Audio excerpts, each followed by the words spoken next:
Did I leap in?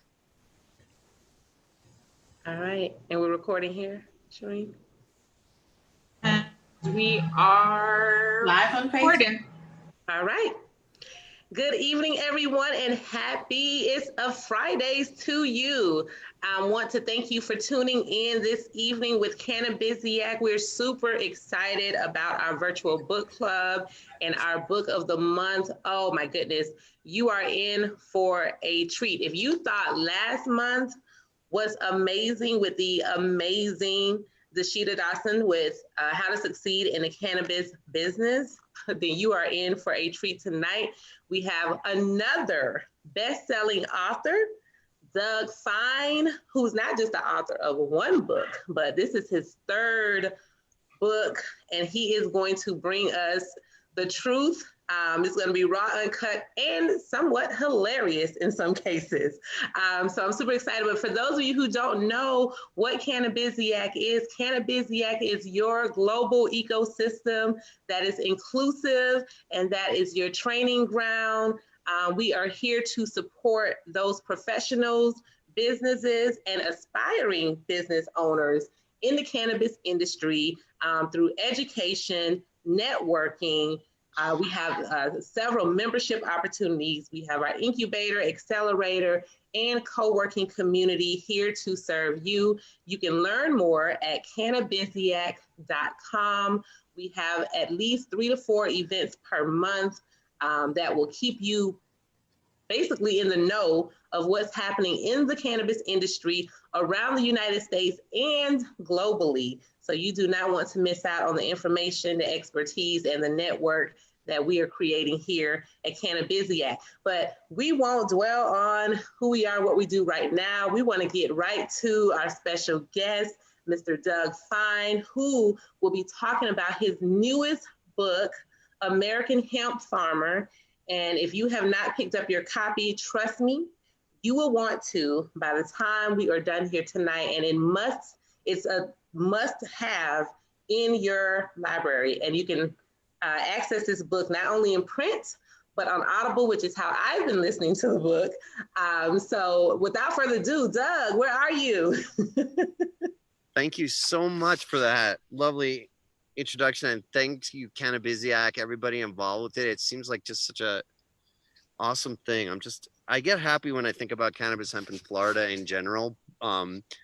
But you guys are doing great things, and I know that you're helping incubate beyond just Florida as well. So thank you so much. And it's not just me who's here today. It's me and my very fragrant and ripening plants, hemp plants, permitted here in New Mexico, and the hemp plastic goat to symbolize goodbye Pacific garbage patch, or maybe it's probably an Atlantic garbage patch out your way too, but just biodegradable future by growing our industrial biomaterials. So that's really what it's all about for me. Oh, and also I have to thank the soil, because the soil is what allows the beautiful hemp to come up, and I'm really big on that.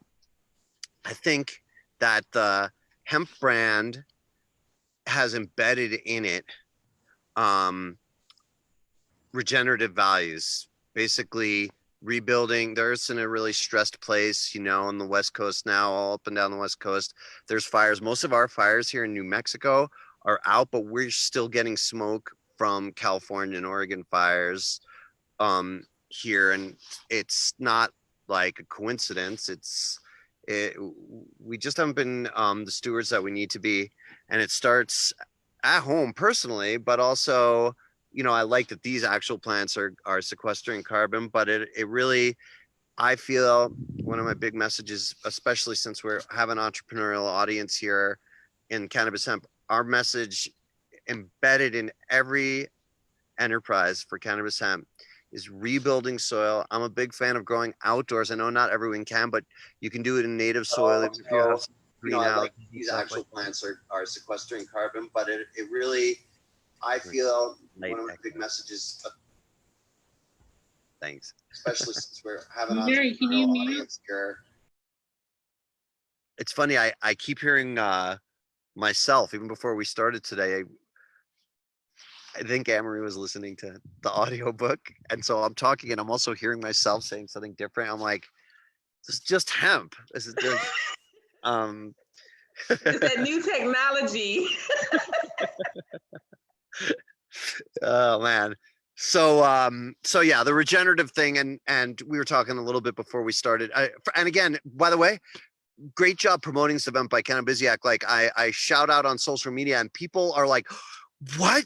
You're the Cannabisiac Book of the Month? That's huge! Congratulations!" And it is huge. Don't get me wrong, but people are acting like it's a Nobel Prize. I'm like, yeah, it's a long 60-year tradition that Cannabisiac has been doing these events. So I'm really honored to be the 9,624th author to be part of your book of the month. So thank you. So we were talking before we went on about how my new book, American Hemp Farmer. Thank you for the shout out, Anne-Marie, too. Is it starts out with kind of the backstory of what really got me going in hemp, which was a scary and kind of heartbreaking moment. I grew up in the suburbs in New York, and really just was at heart someone that loved being outside in ecosystems that were alive. And I lived for years in Alaska, and so it was natural for me to settle in a really remote part of New Mexico, and had a great time, like raising goats and starting a family, homeschooling kids. And then we had, what would once recently have been called a millennial fire, wildfire in the wilderness near us, 130,000 acres. And now it's like ho hum every year. It's this bad everywhere. But it really came really close, and it scared a bear out of the burning forest down here, not far from where I'm sitting now, and killed all our goats in front of our family. We were camping at that time of year. It was June when it's getting super hot, but our monsoon rains haven't come yet, so it's a really nice time of year to sleep outside. And it was crazy. We all witnessed it, and it was really hard losing our goats, who gave us milk, cheese, and yogurt and all that good stuff, and ice cream. But they're also friends and meditation partners, and everything's still different here now since then in 2013, because we have to really keep an eye on our kids closer than we realized that we had to.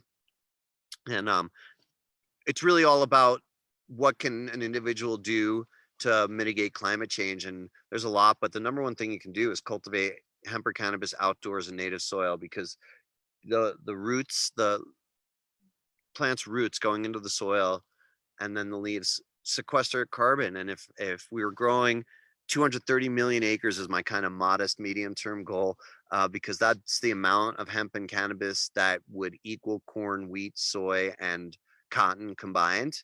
Most of those are not grown organically, and so most of those are not sequestering carbon. They're growing in soil that isn't healthy and applying stuff that's making it less healthy. So regenerative farming is the best thing that you can do to make sure that your grandkids have a livable and breathable planet. And as we can see, it's everybody's business now to help get us back in sync and as a species, around the planet.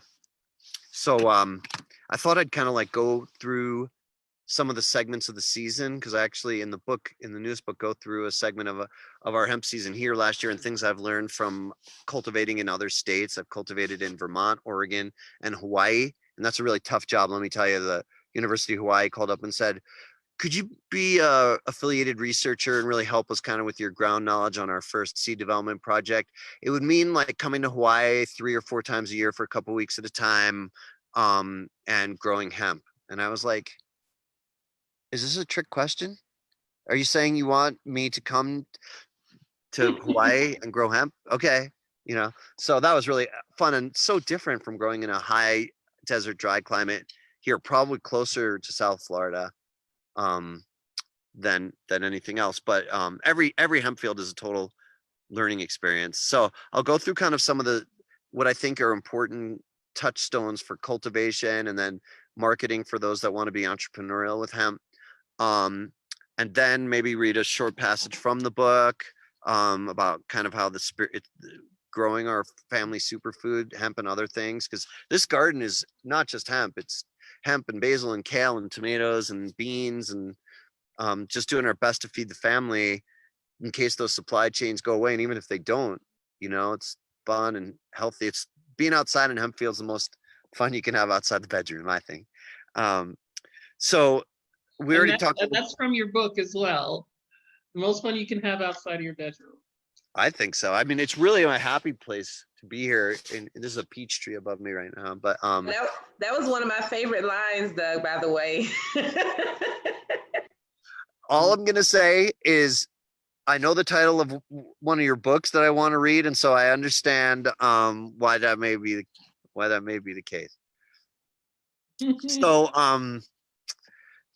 we talked a little bit already about soil building, and it's really important. It's not that hard to do, and all of this is maps if you're doing a backyard garden, a rooftop garden, or if you have a community garden, or if you can grow half an acre, or if you're lucky enough to be someone that's farming, a lot more.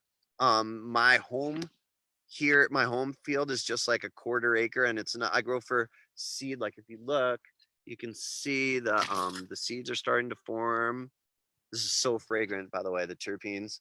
Oh my gosh. So these are male and female plants. Here's another catchphrase from the book you might remember. I think everybody's happier when they're dating. And so I grow male and female plants, and they make babies. And this is not, this is how everybody's grown hemp for 8,000 years until like 10 years ago when CBD became a thing. And CBD and all the things that come from female flowers are awesome.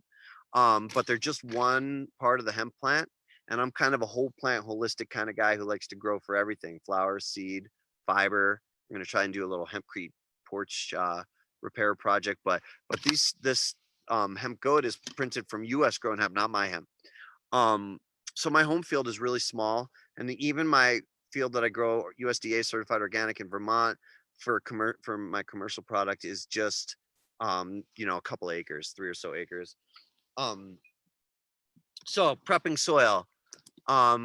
If your soil is really stressed, if you're planting on stuff that's had commercial pesticides or herbicides like glyphosate or atrazine or something applied in the past, still plant hemp. Just don't eat it the first year or so, and make sure that you're testing for toxins to make sure your soil's clean. If your soil just hasn't been planted in a while, like you're converting your lawn or something like that, or you're getting going on a real nice field or garden, do a preseason soil test, not just for the traditional NPK, like the 3 elements that most soil tests are, but do organic matter as well. And here's all I do to build soil. I'm lucky as a goat herder and feeding the goats organic alfalfa that they're pooping on the alfalfa. And a year or so later, I just throw that on the soil. It's really good. It's weed matting, and it builds nitrogen. Other than that, good fungus, good microorganisms in general are really important for your soil, but good fungus mycelium is really important. And in most places, especially wet climates, if folks are listening in Florida, it's easy to go up in your watershed and gather a little bit of local mycelium. Just look under some wood in the hills and you'll see like white strains of fungus. And then there's ways to do it. You can do some more research on it, but it's not hard. You brew it out into a tea, cook it in a rice mixture, and apply it in a compost tea to your soil.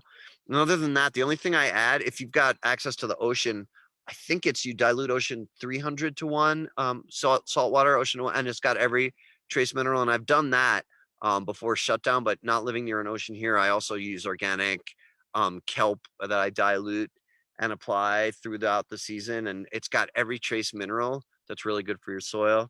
So building soil is cool, building soil is fun, and it's necessary because what you do before you plant is as important to your crop as anything else, as your genetics or anything.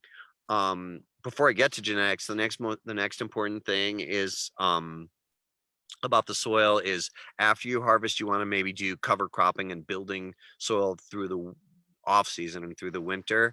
And for that, I like things like vetches, clovers, stuff like that. Everything that you do your research on, you see is like nutrient building and nitrogen building is good for overwintering. The next most important thing is, before you move on, Doug, I just wanted to take a minute. One, I'm gonna tell everyone how we met. So I was at the conference, the Southern Hemp Expo, that's hosted by NOCO Hemp and Morris Spiegel and Lizzie and Kate's there. Like the hemp industry comes together.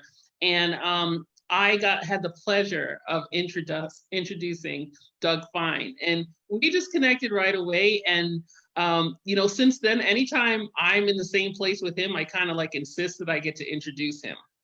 And the reason why I wanted to pause right here was because this is so valuable. This knowledge about soil, building your soil.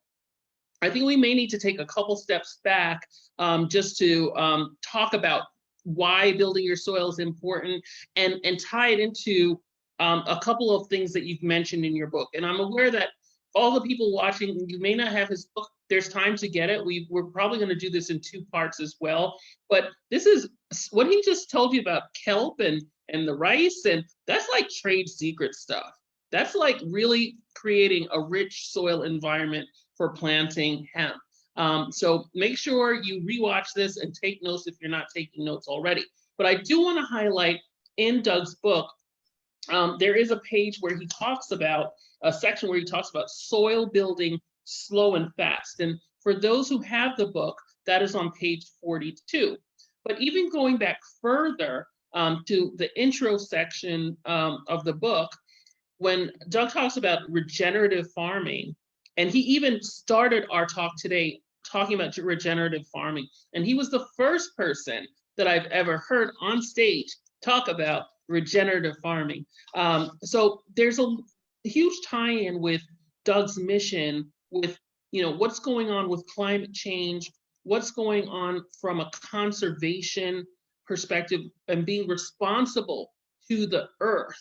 And all of that ties into, soil, building of soil, but also the next section that he's going to talk about with regards to seeds and biodiversity. So Doug, I just want to flip it right back to you to kind of expand a little bit on how the climate crisis ties in with the regenerative farming and the building of soil, so that people have that background and they approach it in not just this is going to help me commercialize hemp, better quality hemp so I can sell it, and really understand the responsibility and your commission, your great commission and your dedication to conservationism and in your evangelism about hemp and regenerative farming. So I apologize for interrupting, but I think it was kind of helpful for us to set the scene as far as the value of this knowledge that you're just generously sharing with us right now and how it ties into the planet overall. Awesome, thanks. And yeah, I'm just giving touchstones for now. And folks, besides reading the book, it's an era where you can do everybody can like take a little bit of knowledge and then go a little deeper with it, right? And the nice thing about soil building too is it's not that hard, and it's super fun to do. I want to also say that, Cheryl, if I'm not mistaken, that our first meeting was at the Kaya Fest at the educational. Maybe we did in California. I thought that came before the first Southern Hemp Expo, because I remember your talk, and I remember being so impressed by it there. The whole speaker setup that time, I learned from everybody at that event. Someone was talking about endocannabinoid systems and invertebrates, for mammals and all that. I'm like, what? And then you were, normally it's like, the legal side of things is very vital, but normally it's not like the most fun part of my conventions to like hear legal talk, and you just blew me away with your awareness and knowledge on so many levels. So that was the start of me having a lot of respect and being honored anytime that you get to introduce me, or vice versa. So yeah, talking like trying to quantify the tie-in on what's going on with how much carbon is being. So the problem, climate change, is largely caused by humans are expelling a lot of carbon, and agriculture is one of the worst. Conventional, non-organic agriculture is one of the most carbon polluting industries. But there really is the win-win payoff of your products better when it's done. Your hemp is better when you grow regeneratively. But no, it's true that the greatest good that any individual can do is build soil and cultivate regeneratively. And so that's why I feel like it's an entrepreneurial move. It's also like we all want our grandchildren to have a place to live. We all see like the climate situation is, critical, but every enterprise is just completely vital that from the CEO to the people that are setting up trade show booths to anyone that's marketing, and I was glad to see R&D at Cannabiziac and all that. That's great. Everyone, I hate to use the word should, but I think any enterprise, everyone's wise, everyone to be on that farm at least once a week. There's not like, oh yeah, well then there's the farmers. And certainly like the farmers should not be like people that are just getting some kind of like wage. It's farmers are this industry. They're saving our grandchildren. They should be at the ownership level, at least at the profit sharing level. I'm a big fan of cooperatives. So because the soil building is so vital to all of our futures, but it also does make your hemp bottom line better. And it's just great branding. You can look it up and figure out my 3 acres of hemp that I'm putting into this bottle, um, sequestered X amount of carbon. Like every bite you take of this hemp hearts or every sip of this CBG elixir, you're actually sequestering carbon. It's part of the branding too. So touching on genetics a little bit, the first and most important thing for independent entrepreneurs for genetics and seed is to own your own seed. This model of farmers having to buy seed every year is relatively recent, and it's not cool, and it's harming farmers all over the world. And when I say it's not cool, it may work for some enterprises because it's way cheaper if you were to buy your seed or clones annually from a provider that's reliable. They can arguably say that they've got consistency or whatever, but then you have no secure. If this era is teaching us anything, like one of the things I am so proudest of, in fact, today I've been testing our seeds here to see, and today I saw the first one that's really ripe and ready. And you're harvesting, here's another tip, at 70% ripeness if you're going for food, the seed side of the plant. It's makes me so happy to know that I've got seed. That's food security for my family, but it's also my entrepreneurial IP is what's unique. The fancy champagne and cheese and all of that grapes talk about terroir, that term that means of a place. And North Florida hemp is going to have its own special combination of terpenes, and South Florida, and it's all it's important, really important for the most part that you own your genetics. This isn't how agriculture's been done for the last half century for the most part. So luckily you can kiss a prohibitionist. Luckily we can say, first of all, we won the war on cannabis. It's legal. So we're going to decide how it goes. And secondly, how's this last half century been working out for farmers and soil and climate and food quality and obesity and diabetes epidemic? Like, it'd be one thing if this was doing good for farming communities, doing good for people's health this last half century of the way that food system's been going and all that, but it hasn't. So the government works for us, and we'll politely explain until we get what we want, which is owning our own genetics. And I'll talk a little bit later about some of the other important policy things, but that's for seed. That's the important thing. As far as sourcing your seed, it depends what you're growing for.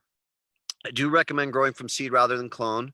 There are circumstances where clones could work, but and a lot of the people who taught me believe clones aren't as healthy or as robust. And of course, clones mean they're genetically identical to their mother plant, meaning that they're always going to be female.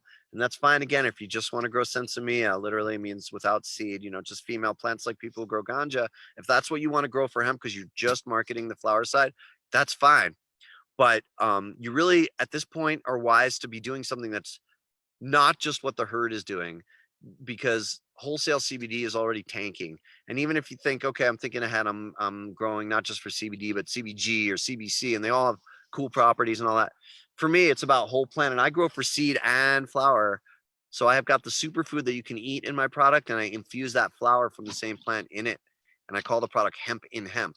So, because it's hemp flower infused in hemp seed oil. That's just a little different than what a lot of people are doing. So just whatever you're doing, doesn't matter if it's hemp bracelets or hemp supercapacitors or hemp food or cannabinoids, do something that's unique to what you're doing.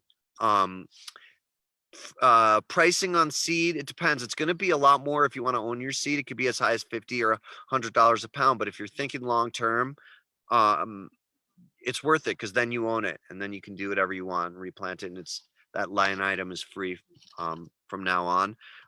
Your seed source should be legit, should be have a rep, should have references, should have people that are telling you that they got good things from him or her in the past. When you're looking at seed, it should be brown and hard or impossible to squeeze between your fingers. And then germination test. I always ask for the paperwork, what they call a COA, and also germination rate is another important thing. You should be getting more than 90. If you're doing a seed test of 90 to 100, it should be more than 90%. And if you're dealing with a seed seller that's like somewhere else and they're going to have to send you the seeds and stuff like that, you're going to have to trust their paperwork, but ideally visit the farm and take a look and make sure that the paperwork and the germination and all that is accurate. Planting hemp is easy and fun. Half an inch depth generally for hemp, and spacing depends on what you're growing for. I read a lot about this in the book, but tighter spacing if you're going for seed/food or fiber, and more like ganja spacing, 5-foot bases or whatever for sensimilla hemp if you're going for cannabinoids. And during the season, hemp, it's really resilient. Hemp does most of the work.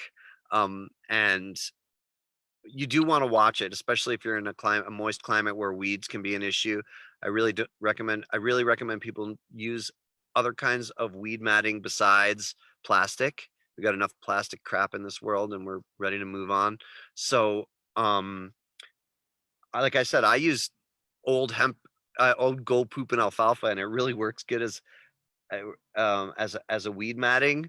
But really just keep an eye on your plants. Be there, visit with. This is the advice that people have tell you, like your plants like the shadow of the farmer. Just be there and keep an eye on it, and they'll grow and they'll look good.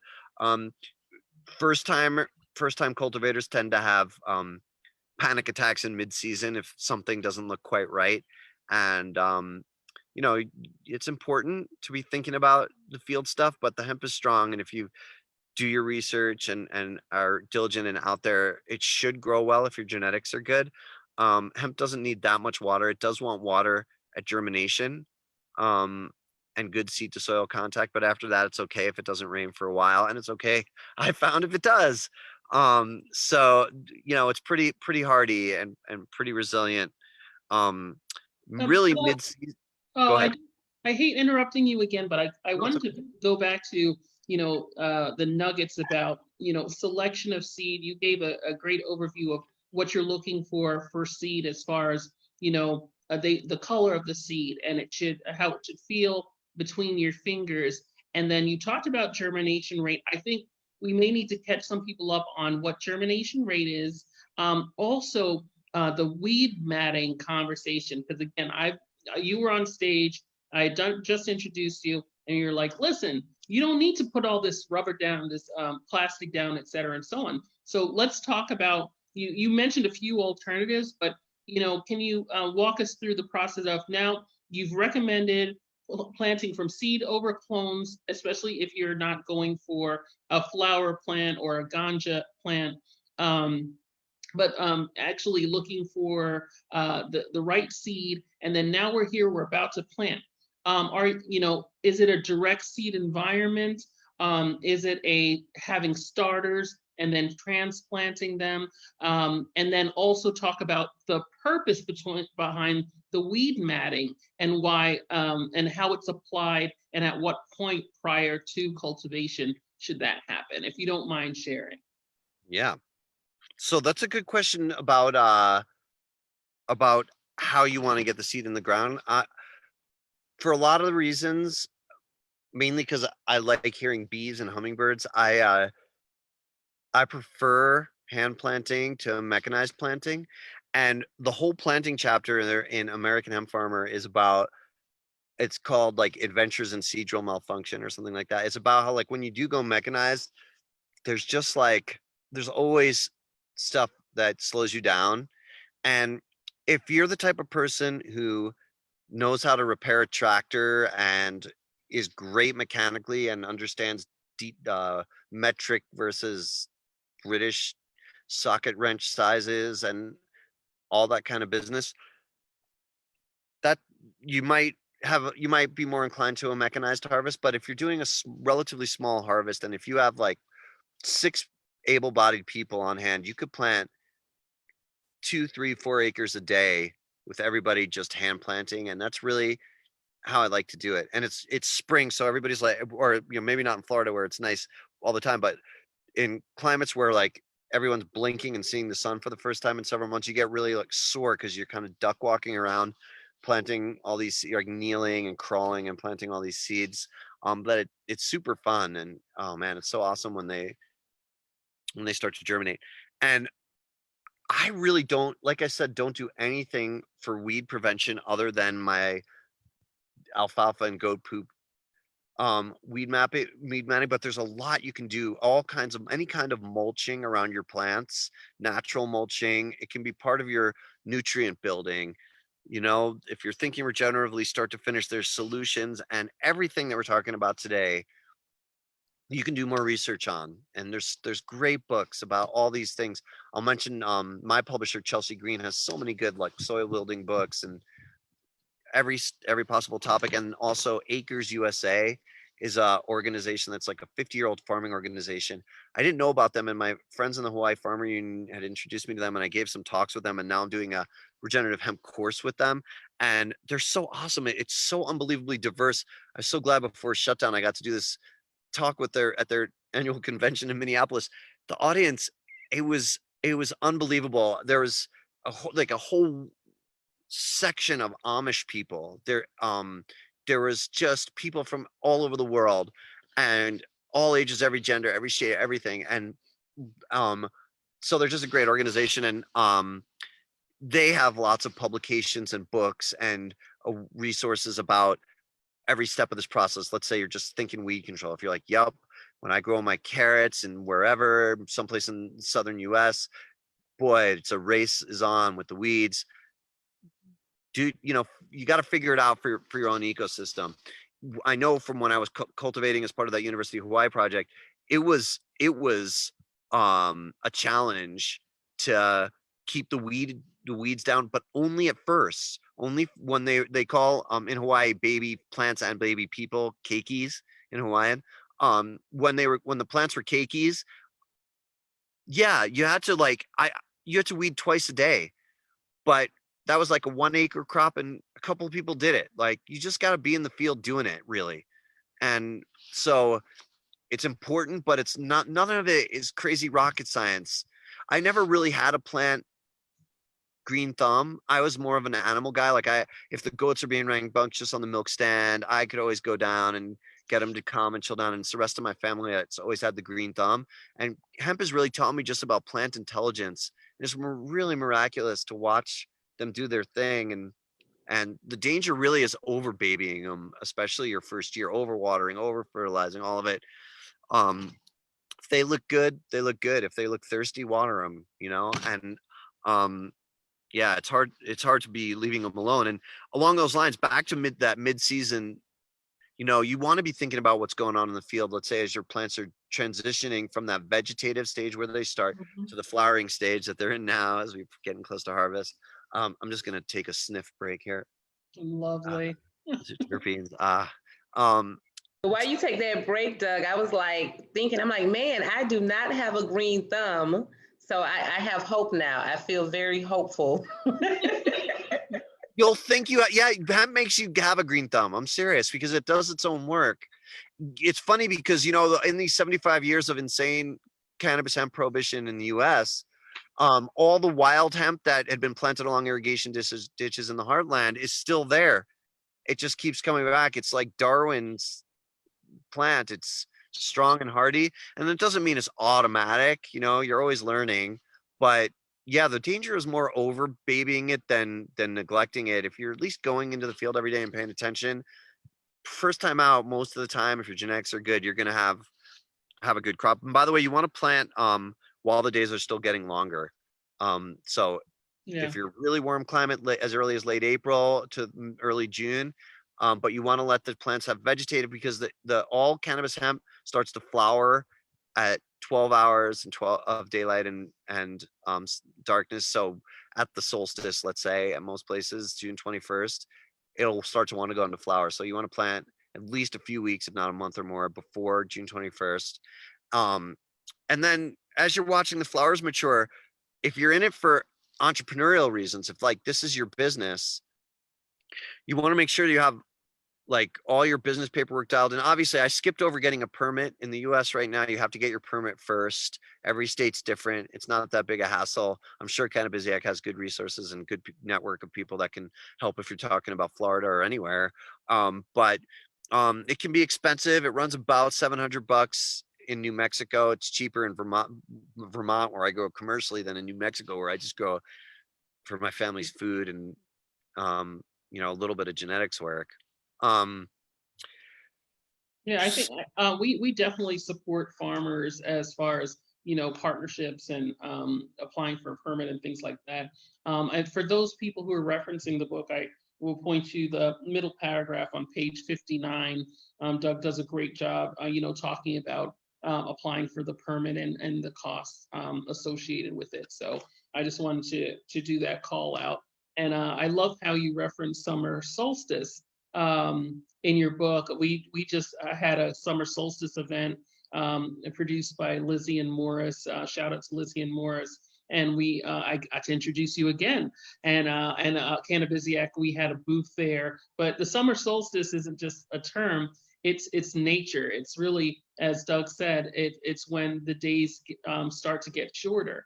And how it relates to the cannabis plant, the hemp plant, is if you're planting late, as Doug said, and we start getting into solstice time, your plants are going to flower as soon as you put them in the ground. So you're not going to yield as much, which is why he's been advocating for planting earlier in the season so that you can extend that light and that vegetative state. Doug, can you tell us more about what that means, the vegetative state? Because you referenced it really quickly about extending it by planting early, but I really think there's some people on our meeting who need to hear, what does that mean? What's the difference with a vegetative state? How do you create it? That's just the first phase, right? So after you plant, through when the plant starts flowering is when it's, in its vegetative stage. And that's when it gets most of its mass. And then after the solstice, it starts thinking about making babies. And so it puts its energy more into creating the flowers and if you're growing dioecious into the seeds, right? And and so not as much about like plant growth, fiber growth, leaf growth. It's more about going into the flowering stages, and those are the two sides there. And it knows what it's doing in terms of what how it wants to go. You're just kind of watching it and making sure that it looks good, and maybe adding some of those trace minerals from ocean or kelp or whatever. And a couple times a year I'll add some more goat poop, and the mycelium kind of grows on its own. You don't have to keep building it. And when it gets close to harvest time, if you're growing for flower, that means you're growing for cannabinoids. And what you're looking for is, I like having this scope because it makes you look really professional. This scope, and you like look through the scope and you look at the flowers and you see these like crystals forming, and you could see them with the naked eye too, but they look like little crystal mushrooms, and those are ripe when the crystals are starting to just turn a little bit from clear to amber.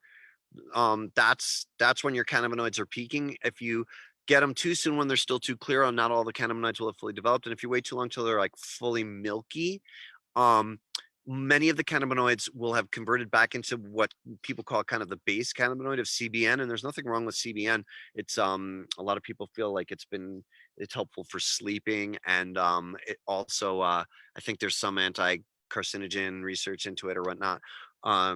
all the cannabinoids are great, but if you're looking for that, like that peak balance of all the different cannabinoids, because that's what I'm growing for when I grow for flower, is just not just one cannabinoid. I don't really care about the high levels. That's not what I'm growing for as a wellness product. It's really different if someone's growing intense, like my friend Janelle in South Carolina that grows initially for her daughter, Harmony's epilepsy related condition.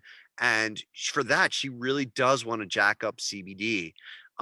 Whereas for overall just general wellness or people that are lucky enough to be in good health or whatever, there's that entourage effect of all the different cannabinoids. But still, what you're looking for ripeness and readiness to harvest is those crystals, the trichomes getting from clear to milky. For seed, what you're looking for is, Oh, I go was ahead. just gonna, I'm so sorry, Doug, but I just wanted to call attention before you go into the first seed conversation. In your book on page 10, that's where you do a really great job talking about the cannabinoids. And I didn't know this before, but your favorite cannabinoid is CBC. And I haven't heard anyone really say that before. So I would like to dig deep into two things that you mentioned on page 10. One is the fact that you can get cannabinoids from other plants. And two, the fact that CBC is actually your favorite cannabinoid. Yeah, and I love them all, and I wouldn't. And again, I wouldn't want one in isolation. Every hemp's a big tent, and if your thing is picking a favorite cannabinoid and running through the machinery that makes it just that, and infusing it in that, and that's fine.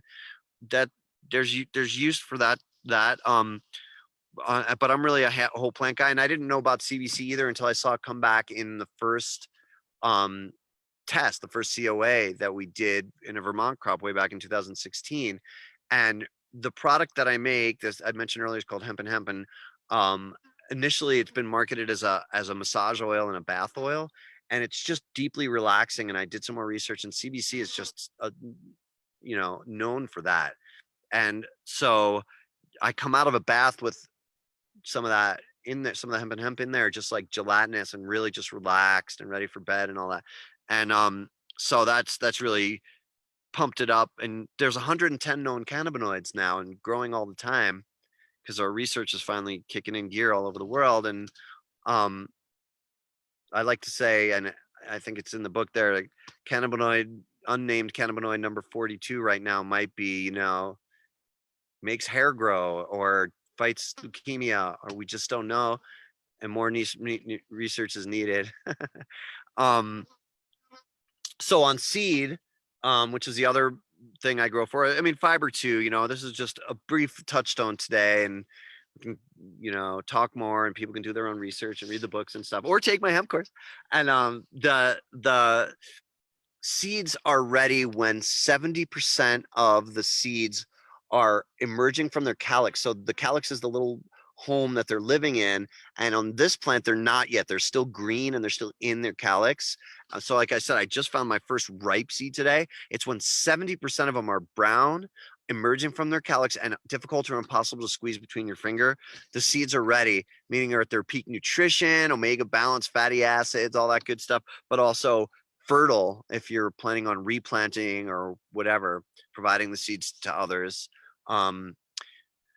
For harvesting, again, I've done mechanized harvest and I've done hand harvest, and I really love hand harvesting. I'll be hand harvesting this crop with my family. We're just 4 people and we can do it no problem, probably in a day.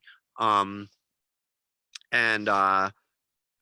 you're wanting to do different things. So I'll just mention a couple of things, but for the seed, you're wanting to at the same time that you're harvesting flower, you're wanting to separate those seed out and immediately get them cleaned and dry. This is one of the biggest things that people don't know first time growing hemp for seed.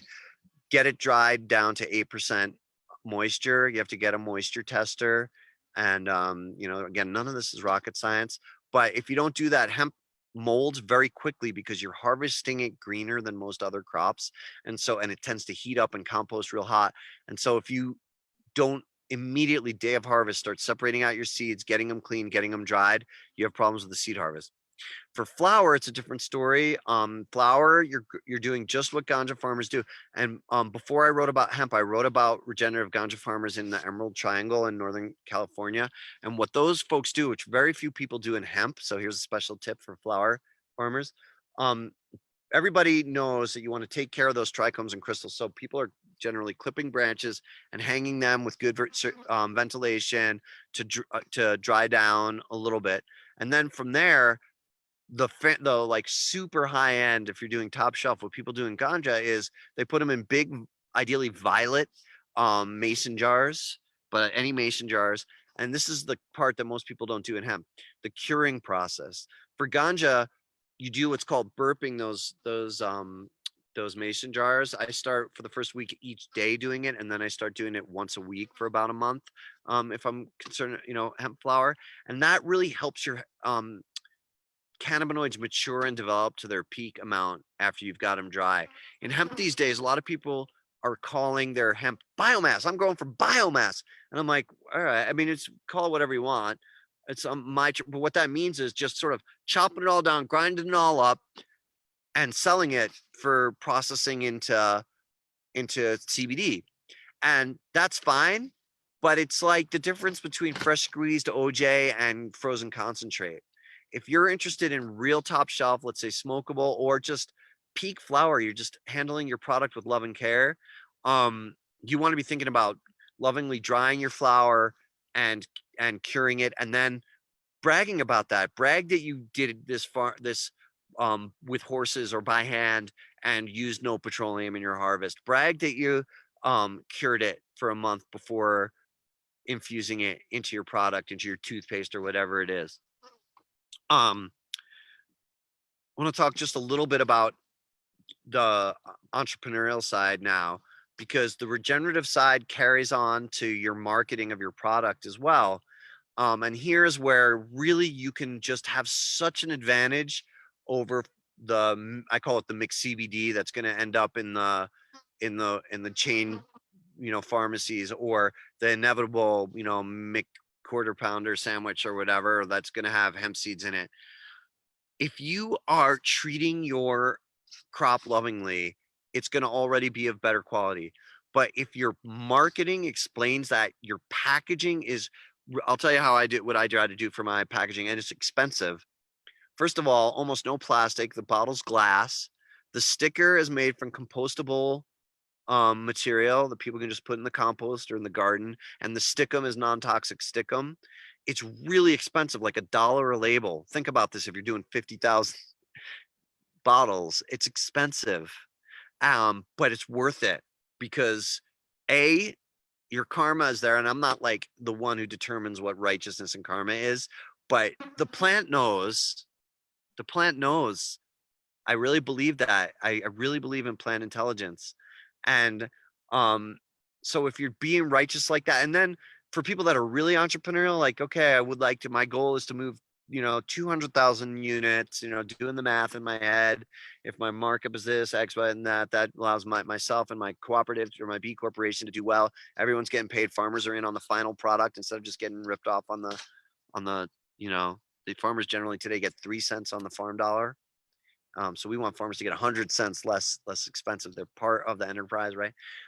So if you're doing all that, you and you're thinking about 200,000 units, you want to start thinking about, like, okay, well, what's my distribution range? Where do I want to sell? Do I want to hustle and sell everything myself at farmers markets? Do I want to go to the next level of food co-ops and CSAs, community supported agriculture, or do I want to do some other larger retail? And if you want to do some larger retail, what's your range? Do you want to be within 100 miles of your farm, meaning you're not consuming a whole lot of petroleum, assuming you don't have electric delivery vehicles?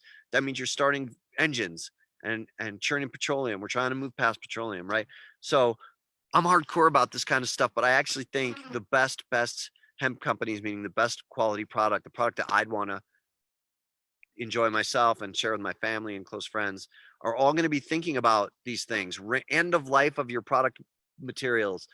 How far a range do you want to have in your product? Some of these things, these decisions are as important as what you're doing in the ground. And just a quick story that's in the book about that. I met these guys, Native Hawaiian family, that are restarting the Hawaiian sandalwood industry, which was, we all know colonialism around the world, right? So it was kind of wiped out in like the 200 years that Hawaii's economy was run by other people, other places, and so they're bringing it back, but it's so fragile. The plant, the ecosystem, the trees, they take a long time.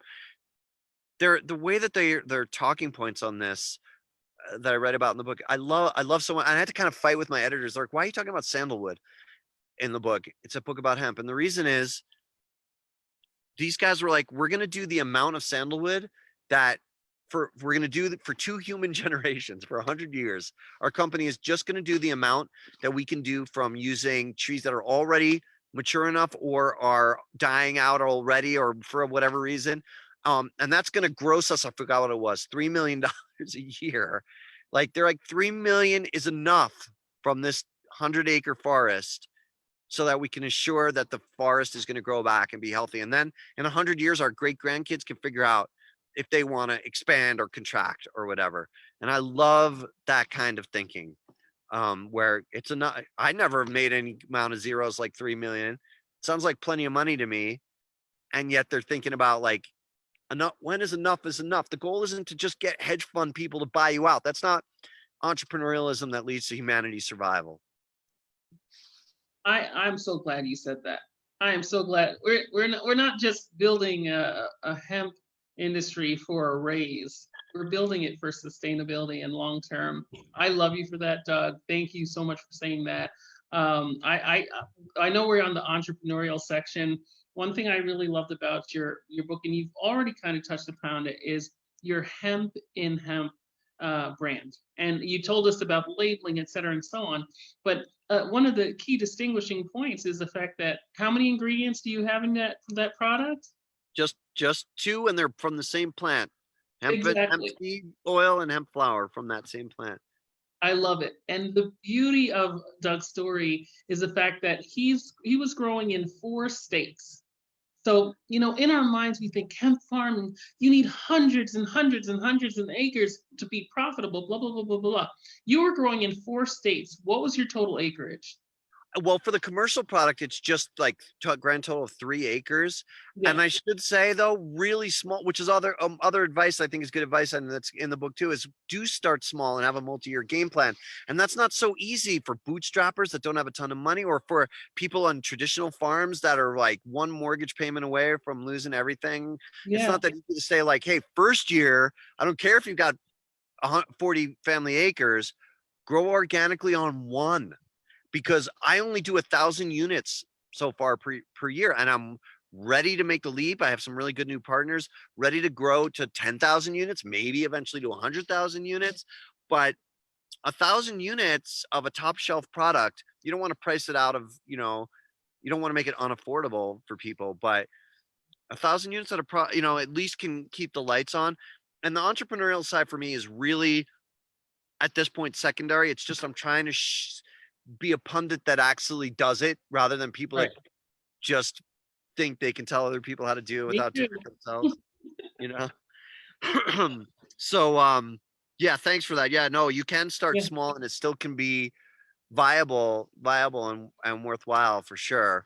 When I read about your batch that you had 750 units, so, and then the price was $50 per unit. It was a multi-use product, as you talked about, massage oil in your bath. It's using 2 ingredients, and that was your game plan on starting on small acreage, and you killed it. You sold out of all 750 at $50. So you don't have to try to boil the ocean. You don't have to try to do everything. You just have to do your research, have a reasonable plan. You're going to have to test your seed, your relationships. You're going to have to test your soil. You want to be kind to the planet, as Doug said. The karma he's talking about is very, very real. So I just wanted to thank you for sharing that story in your book about your own journey and starting off on a small acreage with a very simple product on its face, but a lot of love went into that product. And I think that's why it resonates with people, and being able to make it profitable. And that's what it's all about. That really sparked in my heart. And one thing you mentioned a couple times that's near and dear to my heart is cottage industry.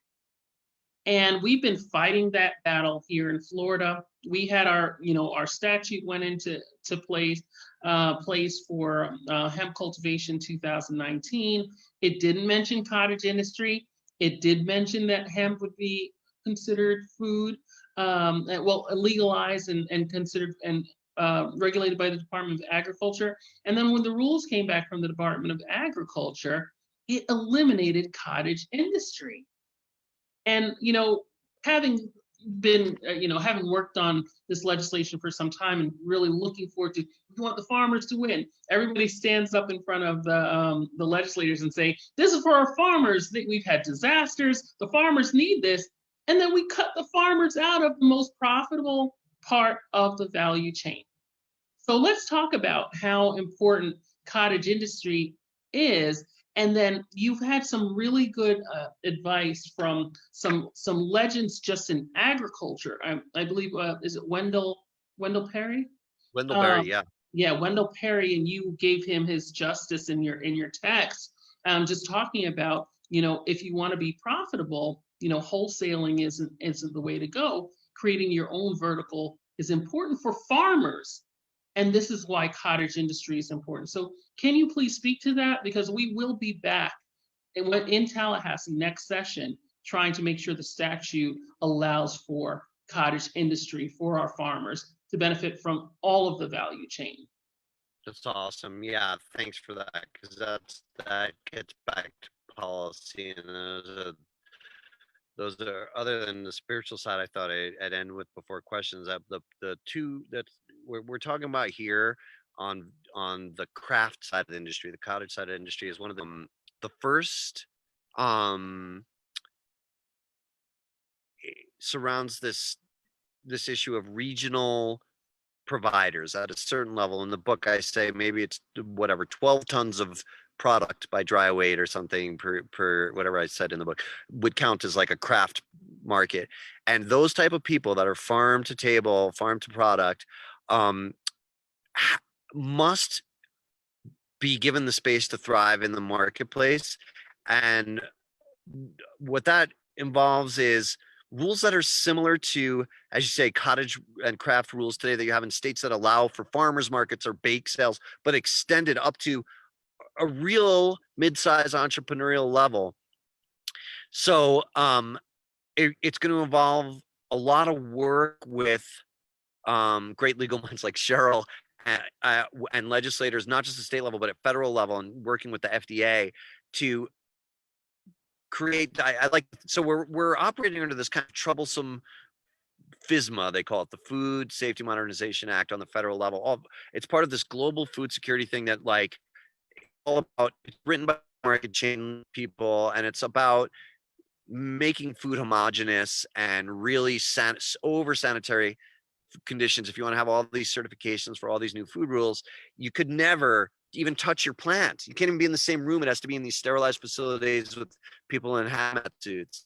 Forget about good microbes that you want in your soil and want on your plants. And fine wine would never let that happen. They need their microbes. Fine cheese would never make that happen. So we need to have those same kind of exemptions. I like to call it the Food Safety Antiquarian Act, the opposite of the Modernization Act. We want earlier, better ways of cultivating, and we want living foods that allow us to have the healthiest product. And that's how craft wins in the marketplace. And this isn't just a dream. Craft beer is killing it. They are beating mass market beer by 1 more percentage point every year, and in a couple, like, decade or something like that, there'll be more craft beer, people drinking regional craft beer than drinking bad mass market beer. And so that's the model that I like to see hemp pursue, and it involves just creating this new way of thinking about our food system that's not in sync with this over sanitization, this kind of like supermarket mentality where every product is the same of every kind, everywhere, all over the world. We want safety, we want uniformity, but food's not getting safer. There's been 5 cases of meat salmonella since we started this talk. Like, food's getting more dangerous. It's not going in the right direction. So that's one of the big policy things. The other big policy thing surrounds THC. If we're smart, our end game as cannabis hemp farmer entrepreneurs is what I call THC irrelevance until the retail level. Our first move is to change the hemp definition of 0.3 to 1%. Move it from 0.3 to 1%. That involves changing federal Here, law. here. We have to get it done right away because there's too many farmers are testing mildly hot on their THC, and raising it just to start to 1%, a reasonable amount. That solves 90% of the problem with the early farmers that are testing hot. And there's a huge move on right now. Vote Hemp, the organization, has a petition going on. Petitions are great. Everyone should sign it. But like, we got to get real active with our federal senators and Congress people and make sure this happens in like a COVID relief bill. It's got to happen because for a lot of reasons. But one of them is that if once we're at 1% in the law, all these kind of like weird regulations that are happening in early versions of USDA regs get leapfrogged and they're no longer a burden to farmers. Farmers should be the last people that we're burdening with field tests at all. And so that's why after we get to 1%, in my view, the really smart policy goal is THC irrelevance on the farm. What that means is I grow this, right? This hemp passed its test. This hemp is under 0.3%. Thank goodness. But it shouldn't matter because say I'm growing it just for the seed. There's no cannabinoids, no THC in the seed. So even if I was growing it at hugely higher, like dispensary level ganja, 20, 30% THC, it wouldn't matter if I was growing for the seed because I felt it made healthier seed and that's all I'm selling. It should be nobody's business what the THC of the flower is on the farm. Who cares? It's not going out to the public. So eventually we'll get to this place where on the federal level, there's no delineation between hemp and cannabis. Feds just say cannabis, the plant, is legal, and states will determine above a THC threshold that it becomes regulated like alcohol or regulated like tobacco for medicinal or adult social use. But for the farmer, the burden's off the farmer because you're growing for whatever you want. And when you bring that to market, if it's seed, it's got no THC. If it's fiber, it's got no THC. If it's flower, then yeah, at that point, not on your farm, not the government coming into your face, but at some point before it goes out to retail, of course, it'll be tested. And if it's above that threshold, then you've got to deal with your state's cannabis regulatory market. So that I think is really, those are the two really big. I'm so glad you mentioned the craft and cottage industry. And, kind of bringing it full circle here before maybe we take some questions. I thought I'd just read like a paragraph or two from American Hemp Farmer here. Please. It's really about this, like coming out here at the magic hour, as they say, like as the light's getting a little bit low.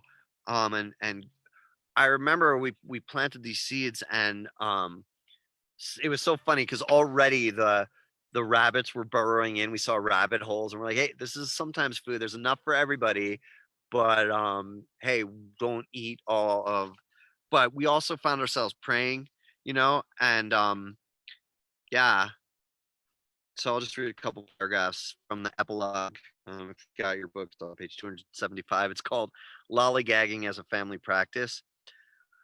Representatives from the valley's honeybees and at least 4 species of native bees. I don't know if you can hear them, but they're all around here right now too. Have circled closely around us as my family and I dropped the first seeds into ranch soil at the end of May 2019. We gave a formal prayer of thanks. The dogs panted patiently under a walnut. The time-lapse camera was rolling. Planting our first home hemp crop was a very big moment for us. This is where our sons were born, but it was the sheer number and variety of bees that kept grabbing our attention. They ranged from housefly-sized to small delivery drone. We talk about saving the bees, but I didn't realize how fast it would happen. The blindingly bright leaf cutters kept tunneling their homes all around the ranch house. As folks do with turtle nests in the tropics, we set up warning signs and danced around them.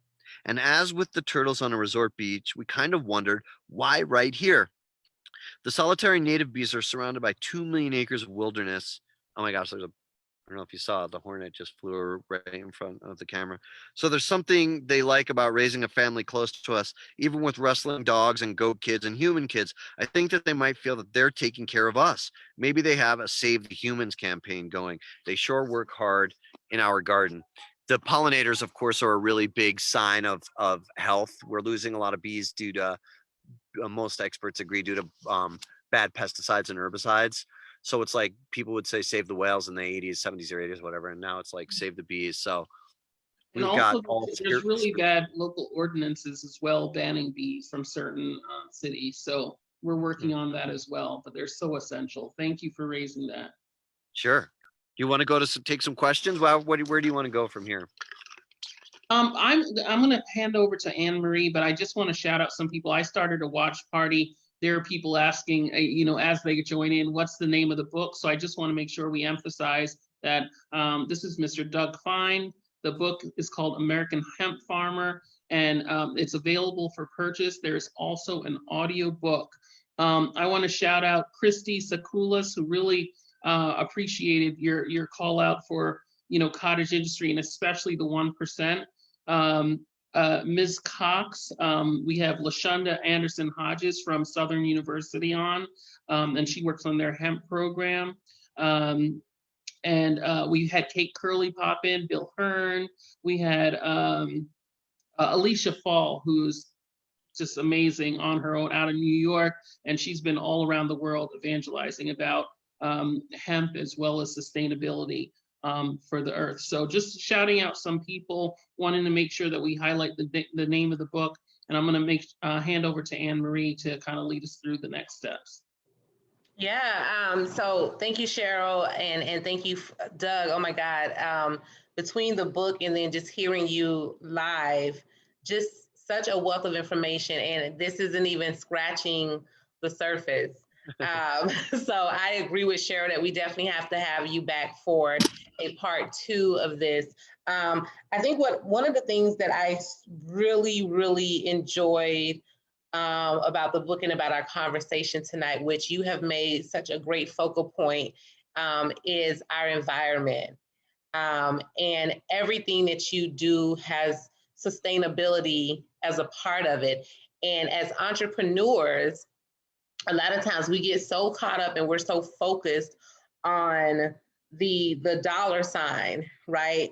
And we're not realizing that as we're striving to get to the mighty dollar, whatever that amount is, the impacts that we can make along the way and the decisions that we have to make to ensure that we're making positive impacts on our environment and we're not contributing to the damaging practices that have been in place or that are still or that we're still fighting so hard to come in. So I want to see if you can just kind of just elaborate on where this passion came from for you, and how you just really continue to step by step think every way that you're creating, not just farm, but the products that you're creating, how you're thinking of like you said, just even how far from your farm do you travel, how much petroleum is used to get from one product to the next. So I love your thought process. I just want you to elaborate on that if possible.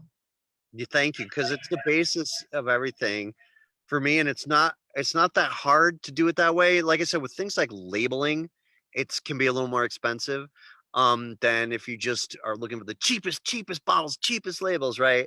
And it's hard when you're a bootstrapper to like say, I'm going to from year one go with regenerative bottles that can be recycled and labels that can be composted, and because as a species, really, we all know now we're in the 9th inning with 2 outs. Like it's there.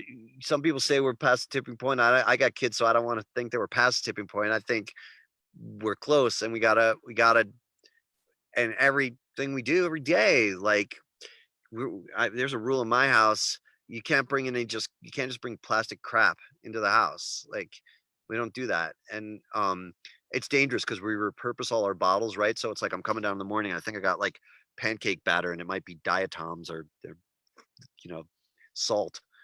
I'm tired, I'm like, what's this? Because we reuse so much stuff. But it's at the core of everything. This is actually a homemade shirt my sweetheart made. This is linen. I think most of what she makes is flax. And TMI alert, my underwear is made of hemp today. But the idea of thinking not in a new way, but in a really old way, or it's really just not about buying new crap all the time.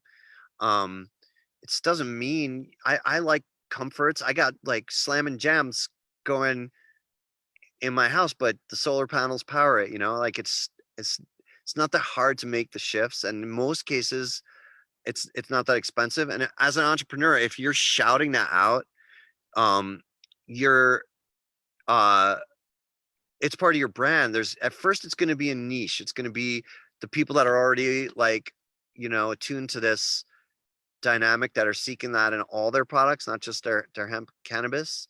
But eventually there'll be critical mass, I think, where like with craft beer, where this is the mainstream, where nobody will want junk made from fungible isolate CBD grown in who knows where, shipped how far by unknown people with unknown pesticides. Like people aren't going to want that in any of their stuff.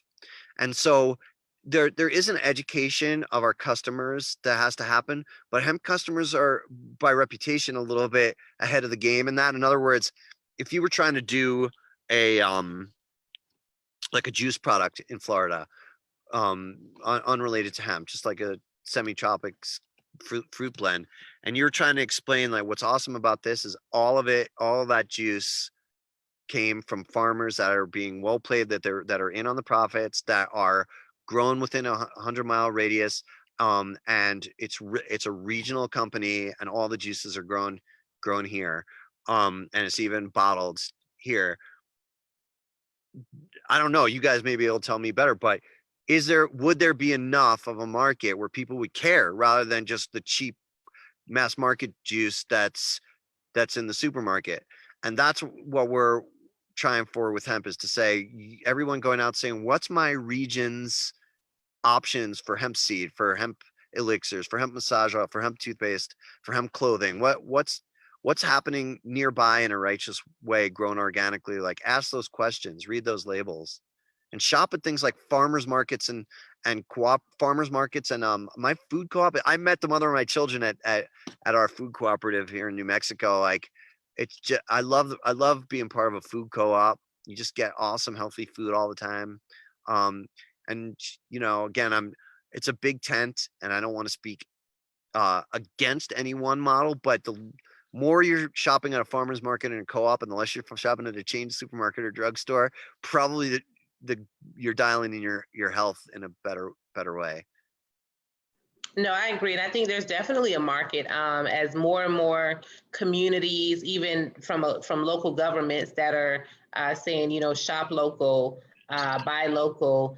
And then as more people are becoming more health conscious as well, I think even more so in this pandemic, people are looking at what they're consuming, their health, their immune system. So I think that market is actually going to grow much more, and probably even much faster than we anticipated, when it comes to just really focusing on what's organic, what's locally grown, et cetera. And then how do we, for those who are becoming more conscious of our environment, just because of what's happening naturally in nature, I think we'll see more people also, following along the lines of what you covered here. I want to say, for anyone who, and I know we have some of our team members monitoring the Facebook chat, so please let me know if there are some questions in there. But for those who are with us here on Zoom, if you want to unmute yourself, you don't have to come on camera if you don't want to. You can if you want to.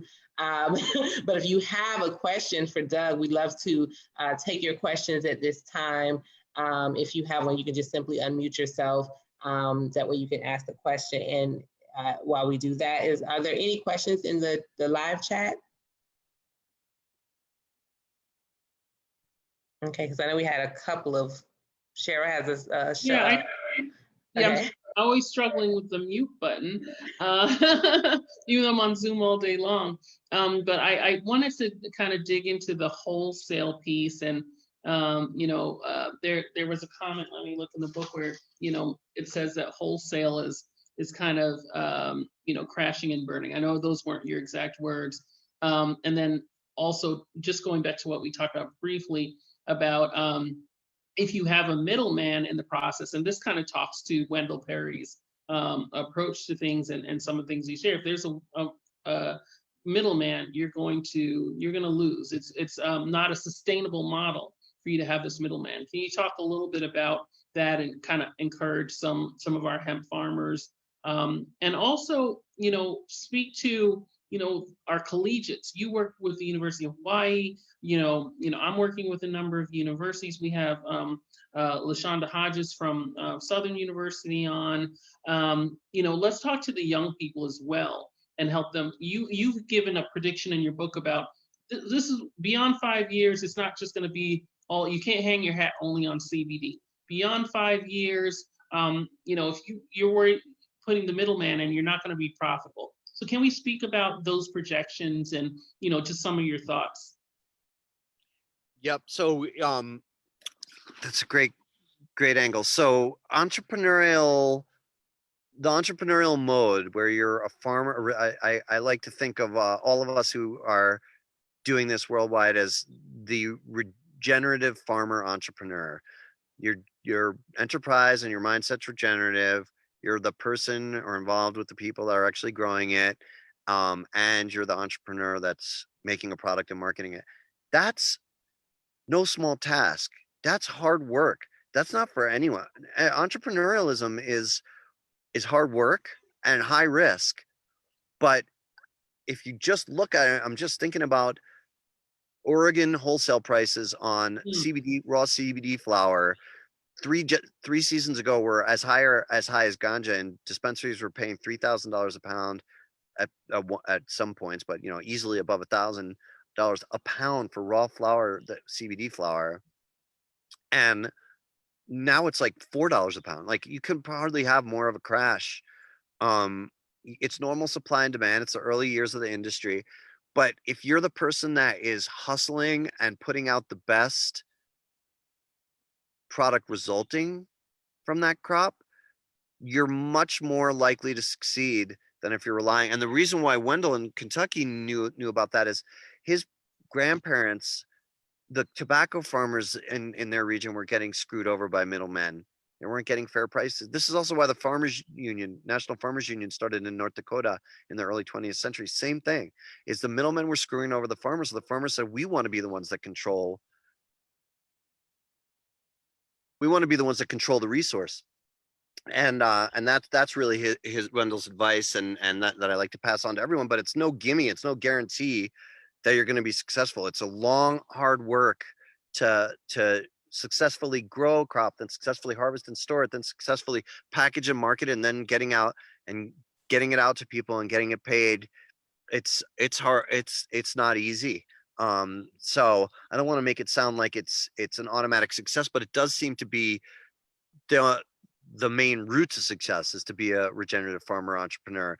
But there are exceptions. Like, it really depends on how much access you have to. I think about people in the heartland, Midwestern especially, that they think about their acreage in terms of sections of 700 whatever acres.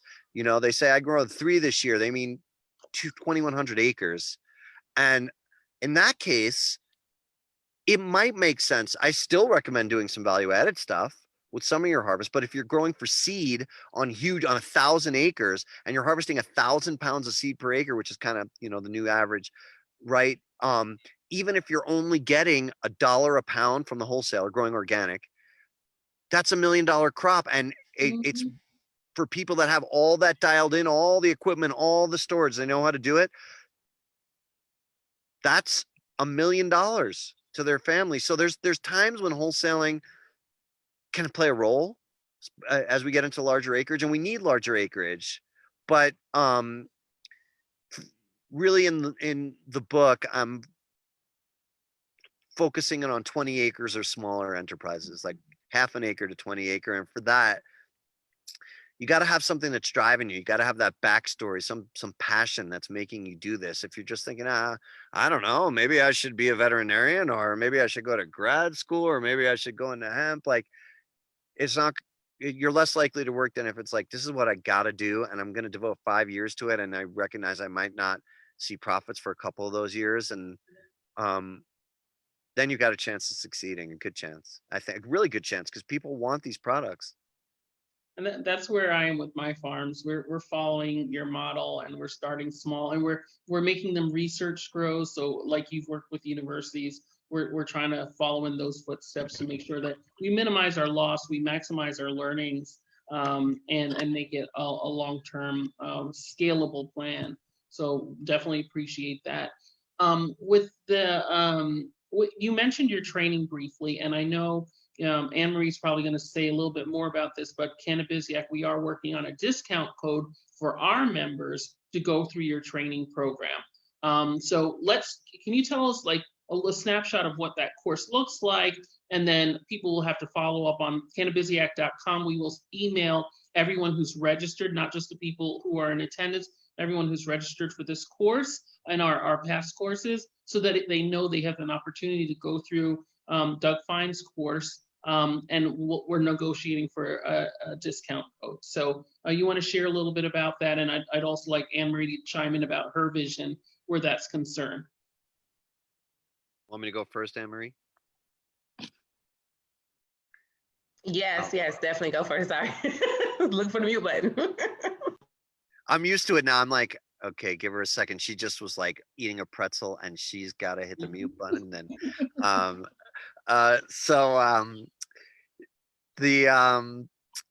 the course, it's like, soil to market, kind of as we've been working through today, 10 chapters with written and video lessons and still photos. And then on areas where there are people that know more than I do on a topic, there'll be other expert interviews that you'll see embedded in it, and you can go at your own pace and join it from anywhere. And I think it's fairly comprehensive for anyone that's interested in cultivating hemp, either personally or entrepreneurially.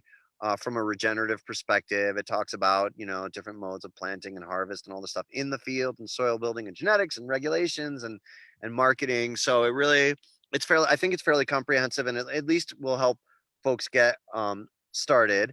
And if folks are not on Cannabisiac's mailing list yet, and I recommend folks do, because I'm loving this organization more all the time. If you're watching this on social media or watching this some other way, keep checking out Cannabisiac's outreaches and social media, because they'll have a special link, as Cheryl mentioned, where you'll be able to get a discount on the course, which itself isn't like full price. I think is $3.99, and so I think Cannabisiac will have some kind of people that come from Cannabisiac's link will get some kind of discount on that. And that's all happening real soon. The course is already launched, so this is like, you don't have to wait for this, but you also don't have to do it right away. And real quick before I pass it to Anne Marie, I just want to say, and besides huge thanks to Cannabisiac and all these great people I'm meeting through getting to know you guys. And I can't wait till sequestration's over and I can do some ocean swimming with y'all. But one thing I wanted to mention is I saw in the chat that there was a question about what if we are someone that wants to be a customer, how do we find our regional hemp providers? And that's a really great question. It's a big question in all of our life. How do we once you're clued into this mode of seeking people, ideally in your region, who are in sync with your values, they're the owners of the company. They also grow the product. Like we buy a lot of my sweetheart is a real great herbalist, and so like our herbs, she knows what she's looking for in terms of sourcing and how it's grown and where it's grown and stuff like that. And so you want to do that for your hemp products as well. So it takes a little more time to be an educated consumer than to just pop into a supermarket and see what's there. So a couple things. One, as I mentioned earlier, shopping at food cooperatives. There's always going to be a good food co-op somewhere if you live in a medium-sized or larger town, and those kind of places almost always carry regional products, including regional hemp seed products, hemp body care, toothpaste type products, and cannabinoid, CBD, and other type products. But also use the power of online research. If you live in a certain part of Florida, look at regions, say in these three, X county, Y county, and Z county, organic hemp farmers or organic hemp products. And if you have to expand beyond there, that's fine. But almost every place now, they'll be regional. And I don't think it's a horrible thing if you also are saying like, okay, at this point, I just want to make sure that my hemp is organically certified, US grown at an enterprise where the farmers are the people that are benefiting from it, even if it's not coming from like your 3 counties. Like that's ideal. but at least if it's not coming from anonymous source 8,000 miles across an ocean, I think that's a decent start. Anne Marie, did you have anything to add to the course, or? Yeah, so thank you, Doug, for that. And thank you for answering Mariella's question, because I was just about to ask it. So I'm glad you went ahead and did that. But yeah, so for those who are online, as well as for those who are on the Zoom, as well as those who are joining us via social media, Cannabiziac University. We're super excited about what's ahead with Cannabiziac University. And Doug's course is going to be one of our first courses that's a part of Cannabiziac University. So if you have which I know I've gotten so much information here tonight. So just imagine going through this 10-part course. The value, you can't even put a price on the value that you're getting. And as he stated before, the retail price right now for the course is $3.99. So we will be working on the finalization of what that discount is, and we'll be announcing that very shortly in the coming days. That's why you must stay tuned. You must sign up for our newsletter, as well as stay tuned to our social media page, because when we have these very special announcements, you do not want to miss out on this. But it's so important that we partner with professionals like Doug, because hemp is grown all over the U.S. So anyone who wants to participate in this course has an opportunity. And what I love about Doug's program and his book is that we're focused on small growing, right? So this is where you can really start small and scale as you grow. And as you know, right? Cheryl did a piece about know before you grow. So it's really important that you get that knowledge firsthand from someone who's doing it so successfully. So thank you, Doug. We so look forward to this partnership with you. And this is a member benefit as well. So that's going to take me into membership. Guys, we have a 3-level membership that starts as low as $20 a month. So you're talking about either $20, $50, or $100 a month. Each level gets you more benefits, but that's access and discounts to our Cannabiziac University and our experts like Doug. It's access to our upcoming events. Once we launch our incubator and accelerator programs in 2021, the first quarter, that's going to be access to those types of activities. So you want to go ahead and join today. And you can do a monthly payment, or you can do it annually. And again, just starting at $20 a month. So we try to make this very affordable, so that way you don't miss out on this information, because starting January 2021, some of these events will only be for members. So you don't want to miss out on having this type of knowledge and access, because there's not a lot of people that can access Doug, or that he's going to take time from his farming and his family to spend this time with us. So you want to be able to take advantage of this. With that, well, can I just share something really quick? So I have another shout out for my watch party. Yes, go ahead. Dan Herr joined my watch party. I love him. He is amazing. He is just a cannabis activist. He's a hemp advocate and activist. He's a, as I said, a business person. He's a whole plant advocate. He's a patient access advocate, and love him to pieces. We've gone to Jamaica together. We've gone to England together and spoke at conferences. We speak at the NOCO conferences. He supports the industry, but he is also the son of no other than just the pioneer, Jack Herer. If you have been at a dispensary and saw Jack Herer's strain of cannabis, that's his dad.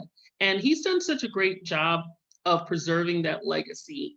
So I just wanted to shout him out, but I also want to say, Anne Marie was talking about become a member of Cannabisiac. There are going to be future events. We are looking at, for Book of the Month Club, we have to finalize the details with Dan, having Jack Herer's book from 1985, The Emperor Wearing Snow Clothes, as our book of the month for most likely November.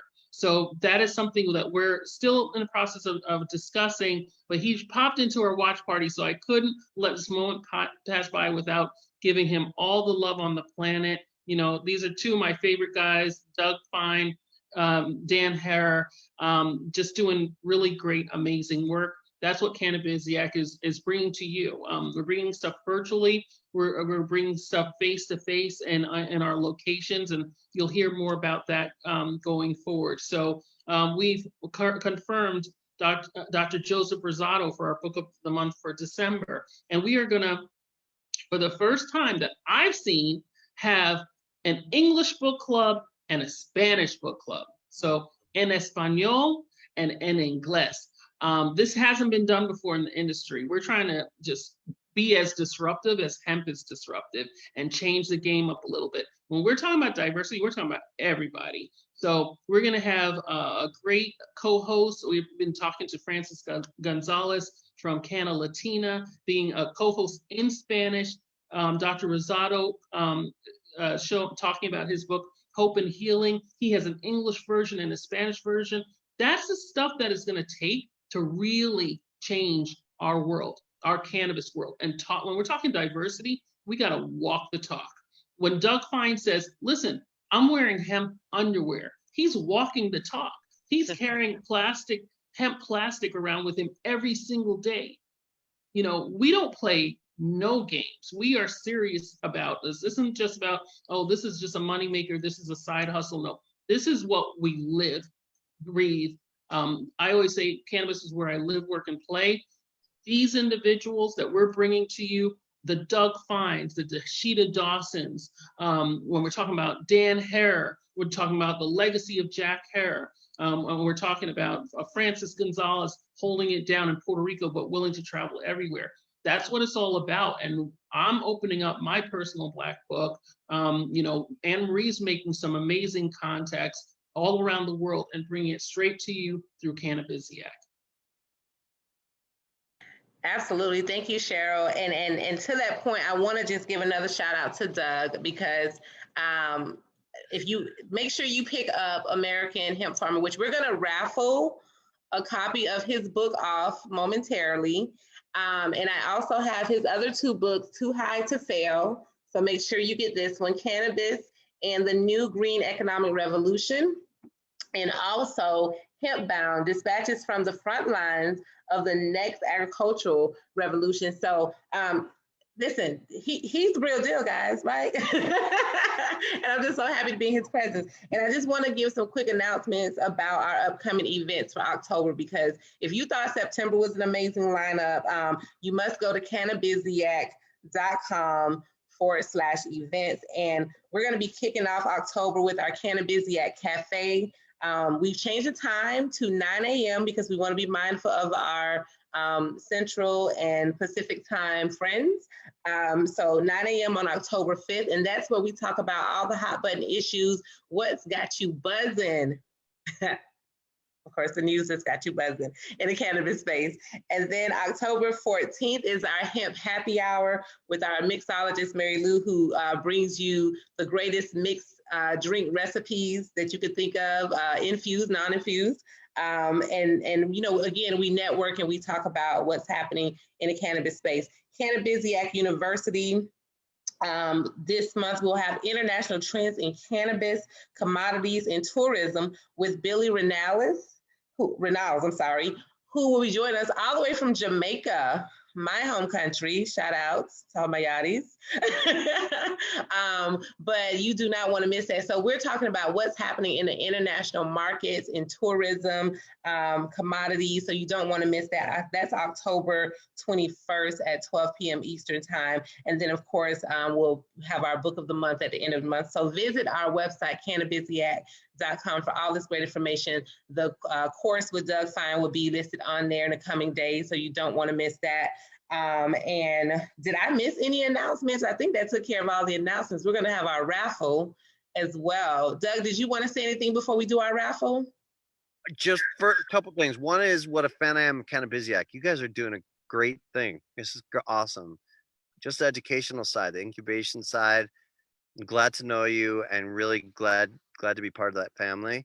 And then the last thing I just wanted to say was I remember Cheryl saying, and what about for students, you know, college people and even educators? So I guess maybe I'll just kind of like make my last statements for now for part one. about that. If you're a student that cares about hemp and cannabis and wants to get into it, first and foremost, I would say making sure that you're fully legal and permitted in your state. Plant even just a small amount so you learn about, because you learn so much from every time watching the life cycle every day. It's amazing how this crop looks different than it did 2 days ago. So definitely plant. And then as far as academics and studying, I would really suggest studying soil and soil building, especially the cutting edge kind of stuff, because for a while, for the last century or so, humanity worldwide, agriculture has been thinking about agriculture in terms of just like pumping it out full of certain fertilizers and getting certain yields. And the motivation was good, but it wasn't really thinking about how it would work in terms of long-term health. And as a result, we have struggling soil. So think about things like beneficial microbes and microorganisms in soil microbiology, mycelium, fungus especially, but there's good everything. There's good bacteria and there's stuff that you want in your soil. There's one particular mode called Korean natural farming, and it's just one mode. This isn't a mode I'm just saying is the only way to go, but I mention it because it's an example of one of many modes that is all about building microbes in soil so that your result is the healthiest crop. So that'd be my message for students and educators. And thank you guys so much for having me. Thank you. Listen, this is just part one. We can't wait for part two. We're going to do the raffle. Anyone who also, I forgot to say, anyone who joins tonight, we're going to raffle off a book, but anyone who joins tonight will receive a complimentary copy of Doug Fine's book, American Hemp Farmer. And also, we have new merchandise. So you will receive your t-shirt as well, your Cannabisiac merchandise. So we'll make sure we get you a special Cannabisiac t-shirt out to you. It's not made of hemp though. We got to work on that. That's the next step. And shout out to the person who joined us from the furthest place in the world. I want to shout out Harumi Kikuchi, who is from Japan. And he's the person who put together Japan's Asakon Hemp Conference. So definitely want to do an event in Japanese. So Harumi, awesome. Make sure you hit us up. Awesome. Listen, I am loving this. We're touching people all over the world just in these short few months. Puerto Rico, we had UK, we have Japan. Oh my God, where was the other guy from? It wasn't Dubai. Where was he from a few months ago? Oh, I know. Didn't we have someone calling in from Italy? It was Italy. I think it was Italy. Yeah, it was Italy. It was Italy. Italy, yeah, absolutely. Yeah, so we're touching people all over the world with Cannabisiac again as we grow this inclusive ecosystem. You got to be a part of it. So let's do the raffle. We ready for the raffle, ladies? Yes. I'm ready. I was born ready. Thank you for doing it. And by the way, isn't this plant really truly the healing of the nation? Yes, Revelation 22:2. Yes, in so many ways, so many levels.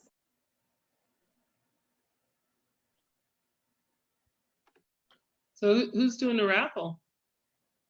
I am, sorry. Shireen she has to share her screen. Oh. We have this funny, unique way that we do this. Oh my gosh, that is awesome. All right. As always, may the odds be ever in your favor.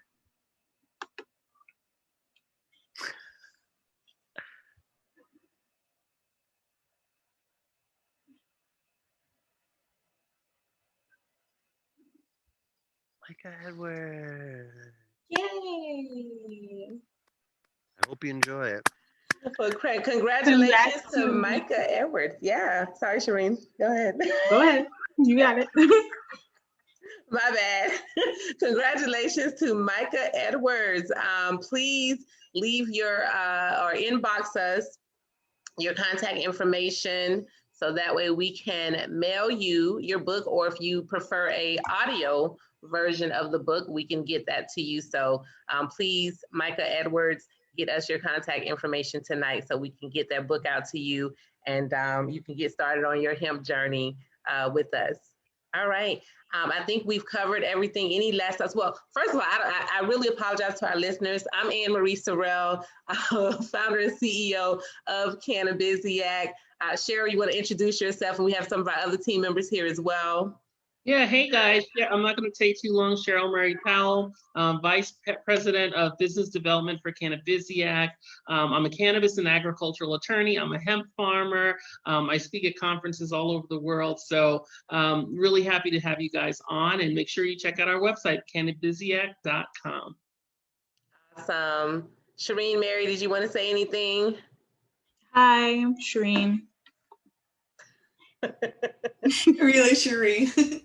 Hi, I'm Mary. I'm membership development. I look to find ways to get more members to join our esteemed. I'm saying esteemed already. Yes, Cannabisiac membership, and develop all kind of different exciting ways to get you on board. All right. Awesome. Awesome. Well, thank you so much again, Doug. Thank you for everyone who has joined us tonight, whether you are here in the Zoom with us or if you are joining us through Facebook or any other mediums. Please continue to follow us. Make sure you subscribe to our newsletter so that way you can get our weekly updates, because we send out an update every single week with what we have coming up. And please share this video and share Cannabisiac so that we can get more people engaged in this amazing growing industry that's helping so many people and is changing lives across the world. So thank you. And thank you again, Doug. Can't wait for part 2. Thank you for having me. No problem. Have an amazing evening and weekend, everyone, and we'll see you on October 5th.